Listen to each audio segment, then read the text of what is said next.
The fluorescent lights buzzed overhead, casting a sterile glow on the rows of cages at the Alberta Animal Shelter.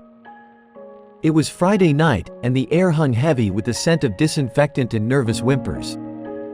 Sarah, the night shift volunteer, checked the security monitors, her heart sinking as she saw Maggie, the recently abandoned mother dog, pacing restlessly in her enclosure.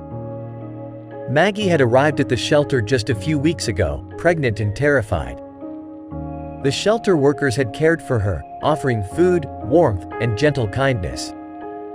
The joy of her litter had been short-lived, however. Within days, each little puppy was adopted, leaving Maggie alone in her cage. The cameras showed Maggie suddenly disappearing from her enclosure. Sarah gasped, her eyes wide.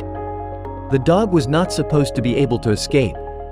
She quickly checked the monitor again, watching in disbelief as Maggie moved purposefully down the row of cages, stopping finally at the one labeled New Arrivals.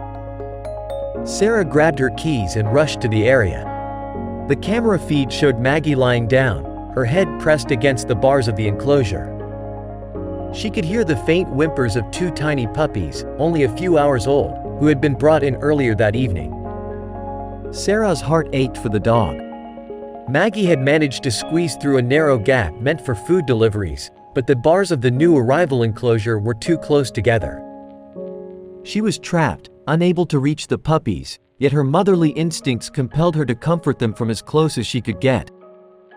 As Sarah unlocked the enclosure, Maggie lifted her head and let out a soft whine. As Sarah opened the door, Maggie carefully entered the enclosure. She sniffed the tiny, shivering pups, and then, with a gentle lick, began to nuzzle them close. Sarah watched, tears welling up in her eyes. "There's no other people's children," she whispered to herself, wiping away a tear. Maggie, the heartbroken mother, had found a new purpose, a new family. Her love, strong as ever, had found its way to these two tiny, scared creatures, who now had the warmth of a mother's love, even if it wasn't their biological one.